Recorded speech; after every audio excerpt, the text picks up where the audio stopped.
менің түс жарушыларым. Мен бүгін түнде бір түс көрдім. Түсімде жаман бір іс көрдім. Түсімде 32 тісімнің 31-і опырылып түсіп, біреу ғана қалыпты. Ойбай, қайны? Тартшы қолыңды. Мал базарда тұрсың ба, мазға? Түсімде де батырмын. Арғыра айтайын. Осы түсімді жақсылап жорып беріңдер. Оң жағымнан басташ, оңынан болсын. Не дейсің? Хан ием, енді шамамның жеткенше түсіңізді жорып берейін. 31 ағайыныңыз түгелде қырылып қалып, ең соңында барып өзіңіз деп барып өледі екенсіз, хан ием. Не дейді? Ойбай, хан ием, кешіріңіз. Басын алып тастаңдар. Жұмыстан шығарып беріңдер сөйтіп. Оңбаған неме. Ал, сол жағымдағы түс жарушым, сен не дейсің? Мен не деймін, хан ием? 31 ағайыныңыздың ішінде ең ұзақ өмір сүретін сіз екенсіз. Иә. Мұнауың жақсы екен, е? Мұнауың жақсы екен. Негізі, ана сорлыда соны айтқан негізі. Бірақ дұрыс преподносить етімей қалды да. Жетсемей қалды бейшара ойын. Сіз аман болыңыз, хан ием. Осылай жеткізу керек қойды. Әдемі көркемдеп. Не болды? Бекер көрді.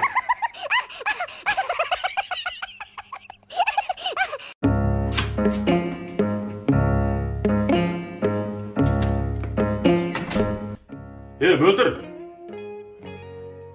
Қатын.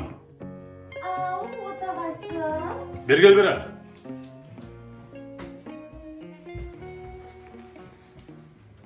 Бергелі. Отырыңды жүге. Не болды, ашылсың ғой? Сен мен лоқ қып жүрсің ба не? Жоқ. Не болып қалды соншама? Қалай сен 4,5 айда босанып қойдың? Елдің қатындары 9 айда босанады, сен 4,5 айда туып қойдың ғой? Аржанда 4,5 айдың отчетін бер. Не 40-ға келіп үйленіп деп мені лоққымақшы ма не? Мен лоққымаймын никогда. Не ғой?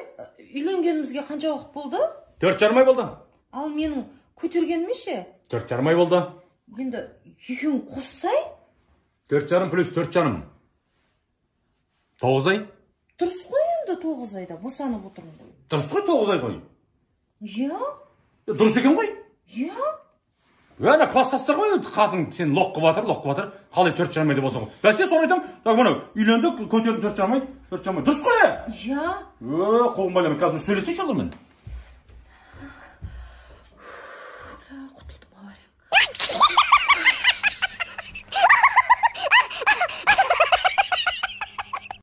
Солай балдар. Бұл арақ бар ма? Бұл еркек ішсе де, әйел ішсе де, бұл жетісіп тұрған жоқ, ешқайсысы жақсы емес. Дұрыс айтасыз көбі. Бұл харам болғаннан кейін қою керек бұл нәрсені. Мынау Жапон деген халық бар. Сол Жапон деген халық мынау әйел мен еркектің арақ ішуін зерттепті. Еркек неде пайда болған? Топырақтан. Әйел? Еттен. Мынау бір уыс топырақты бір ыдысқа салады екен. Сосын бір уыс етті бір ыдысқа салады екен. Сөйте дегенде үстіне арақ құяды екен екеуінің. Сөйтіп бір жетіден кейін, бір аптадан кейін келіп топырақты ашса солай тұр дейді. Спирт ішіп кеткен, топырақ тап-таза дейді. Ал ана етті ашпай-ақ сасып тұр дейді ғой. Ашып қалған екен, жаман сасып тұр дейді. Бұзылып кеткен. Қайтып орнына келмейді екен. Көрдің ба? Міне бұл не деген сөз? Еркек 40 күнде тазарып қайттан қалпына келеді. Ал енді әйел мәңгі қалпына келмейді деген. Мінекей, содан айтады атан қазақ. Еркек бұзылса, ел тәрбиелейді дейді. Әйел бұзылса, әлем тәрбиелей алмай қалады. Міне, әйел бұзылмасын. Айтыпты да, иә? Сол себептен бұл әйел бұзылмасын. Мынау жапондықтар бар ма? Соны арғай зерттеп кепті дағына, бұл әйелдерге ішуге болмайды депті ғой. Көрдіңдер ма? Болдыңдар ма? Міне, бұл әйел бар ғой, мен сендерге айтып қояйын. Әйел ішсе бар ма? Астыңғы жағына ие боламай қалады.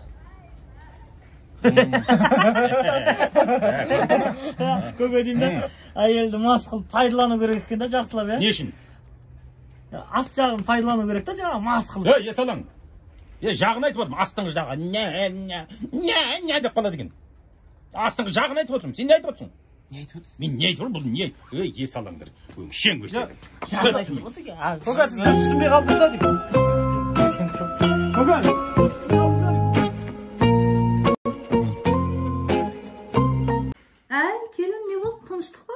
Тыныштық емес, жеңеше.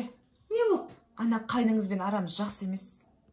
Кеш емес пе үйленгендерің? Сол ғой, ұрысып қала береміз.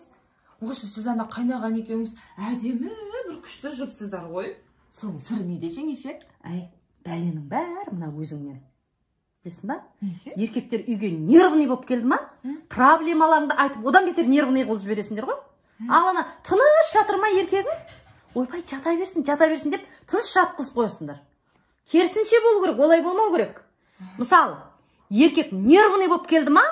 Еркелеп, жағдайын жасап, нервісін басып жіберу керек.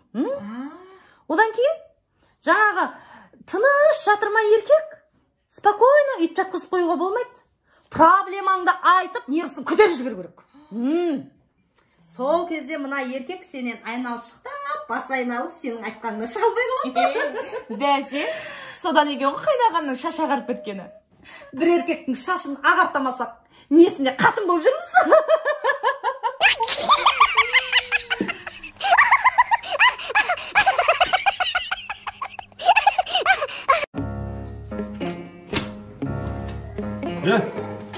Не тез ашпайсың есікті?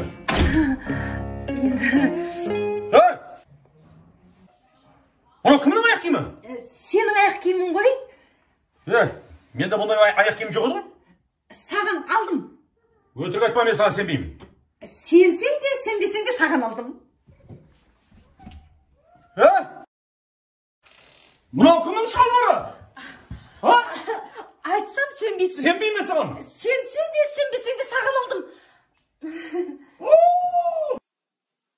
Мынау кімнің түрсүйі?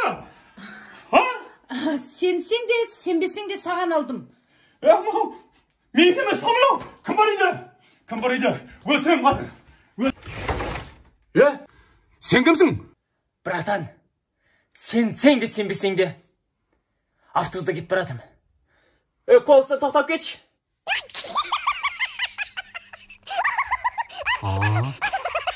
Бұл не үшін автобус? Жақсы, жолың болсын болыңыз.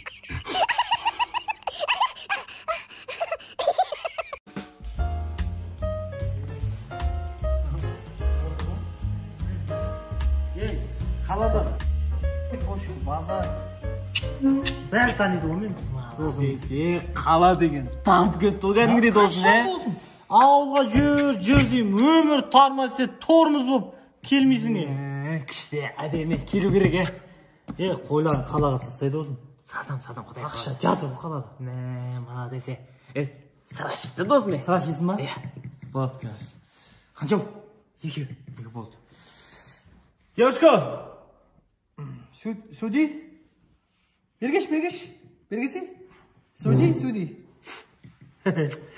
Кел алып. Зор ма?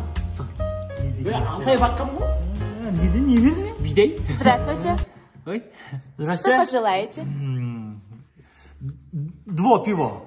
Две деп айтсай. 2 деп айтылса, пиве болып кетеді ғой, 2 пиве болып кетеді.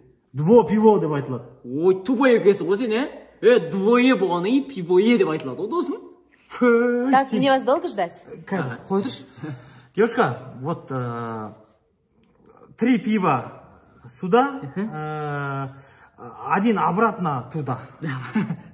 Сонда 2 деп айтып түсіндіріп Болды, түсіндіріп қалам деп. Қалада досым.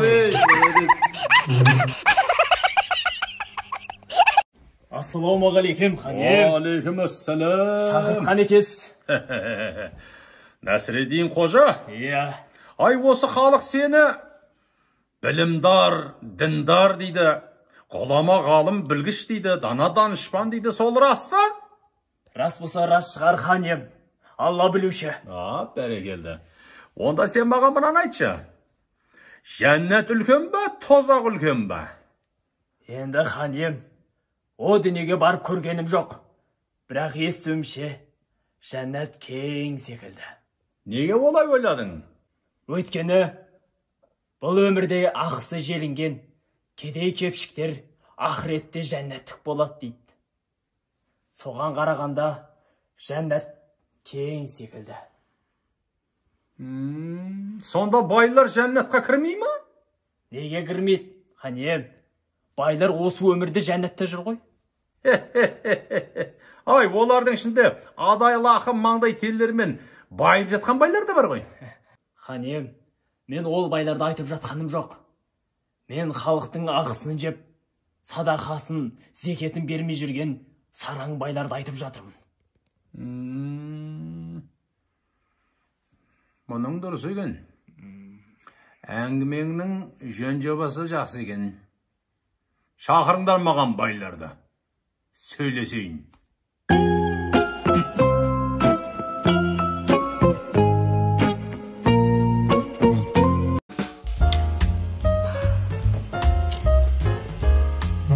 Оппа! Қайырлы кеш, Бикеш. Танысып қоймадық па? Уақыт жоқ. Ал менде уақыт көп.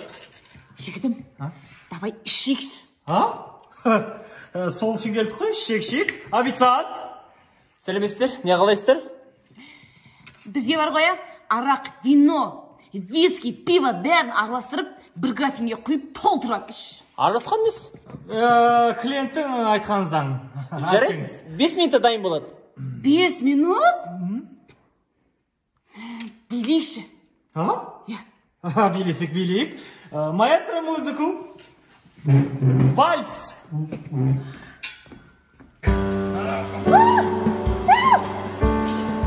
О, Бикеш, вальс қой. А менде уақыт жоқ. Неге уақытыңыз жоқ? Қайда асыға бересіз, Бикеш? Қайда асыға бересіз? Күйеуім өмірге дейін жіберді. Үйде 5 балам бар. Өзім декреттемін. Түсінші, брат. Вот әке.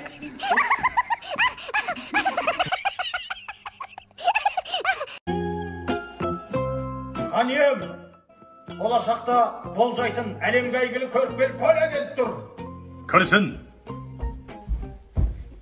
Хан ием. Не істеп тұрсың ай? Обновление жасап жатырмын, хан ием. Болашағыңыз жарқын, хан ием. Хандығыңыз ұрпақтан ұрпаққа жалғасып, сіз алмайтын қамал, сіз жеңбеген жау, сіз жыртпайтын ау қалмайды екен, хан ием. Тоқта болды. Ауың не? Тоқта. Медека көрейші қазір мені. Вай, сенікі де көріп тұрмын. Таза көріп тұрмын. 5 минуттан кейін өледі екенсің. Ойбай. Мынаның басын алып тастаңдар. Құр көзіме көрдім. Ойбай, хан ием. Оңбаған десейші. Аферист. Білем садайлар талайын көргем сендейлердің. Оңбаған. Менің болашағымды болжамақшы. Өзінің болашағын болжамай жүр. Өлетін білетін болса алдыма келмеседі ғой. Аферист. Осындайлар үй әпереміз деп жұртталдап. 5 адам алып келсең, золотой директор боласың деп. Оңбаған. Басын алып тастаңдар. Сосын 4 атқа теңеңдер да 4 жаққа шаш тастаңдар. Ондай оңбағандарды. Мошенник. Нашелся мне.